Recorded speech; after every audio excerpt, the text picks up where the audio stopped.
Over the last 2 weekends, a movie called Transformers: The Last Knight has made nearly $105 million at the box office. This is incredible since by all accounts the film is exceptionally bad. It's probably going to join Ishtar, Batman and Robin, Glitter, Battlefield Earth, and Geely as one of the most god-awful big-budget films ever made. The film is the 5th in a series of Transformer movies directed by Michael Bay. So it's not like they aren't warning you before you go into the theater that this film is worse than being a monkey proctologist. I've never seen a Transformers movie because I'm smart. But from what I understand, it's about a bunch of robots from the moon who come to Earth disguised as cars and start a war involving Marky Mark.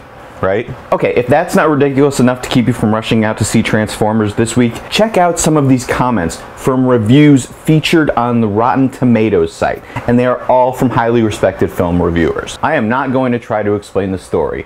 After watching this movie, I may never try to explain another story ever again. Distilled to its essence, The Last Knight is an orgy of incoherence, a sensory assault that suffocates the viewer in a cavalcade of special effects incontinence. Now, I did notice that this guy gave the movie a 1.5 out of 4, and I guess that tells you that even a bad orgy has its positive moments. Either this movie is dumb, or I am. Plays like Michael Bay dragged some writers to the desert, fed them acid, wrote down their batshit ideas for the next Transformers, then scotch taped them together at random. Definitive proof that Jesus doesn't like you. More like Trashformers. Ooh, sick burn. One reviewer was just like, nope.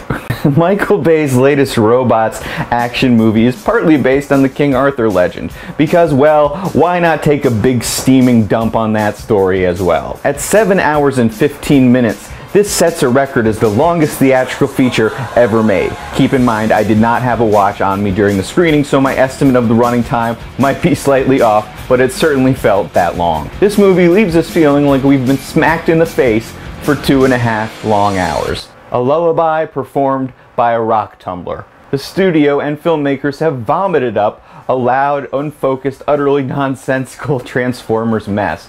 Again, another 1.5 out of 4 score, as if the vomiting wasn't that bad in comparison to some of the other vomiting I've done.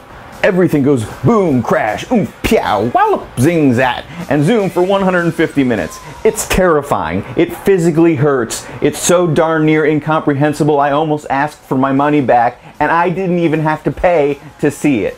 The Last Knight isn't so much a film as it is a catalog of everything wrong with Western civilization. Make it stop, make it stop, make it stop, make it stop. I'm sure there was a lot more inflection than I just gave it there, but he wants it to stop. Absolutely awful in practically every imaginable way.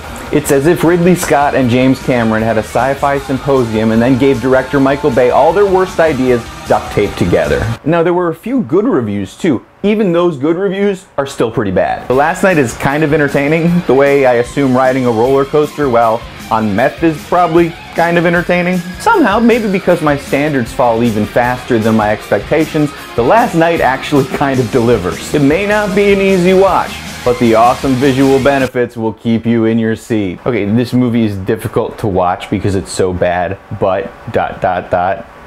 no. A big mound of steaming 3D CGI garbage. Really, Anthony Hopkins? Yes, Anthony Hopkins, arguably one of our greatest living actors, read this script and agreed to be in it. But Mark Wahlberg has an excuse because, you know, he can't read. Giving this movie money is reinforcing everything wrong with the industry and possibly everything wrong with the world. Avoid at all costs. The movie equivalent of a bag of tangled up Christmas lights. You know how bad that is. Transformers: The Last Knight comes in at 149 minutes, and each of those minutes lasts as long as the reign of Charlemagne. Now this is my absolute favorite one from The Village Voice. The guy just basically lost his mind and couldn't write the review. Either that or he just let his cat write the review. So much incoherent noise that you'll want to bang your head on the seat in front of you just to get some rest. An incoherent mess with a plot so convoluted, its impaired story points to signs of narrative brain damage. Despite all of this, the studio is making a 6th movie, but Michael Bay won't be directing it. So remember, things could always be worse. I'm Dan Joseph. Check me out on Twitter.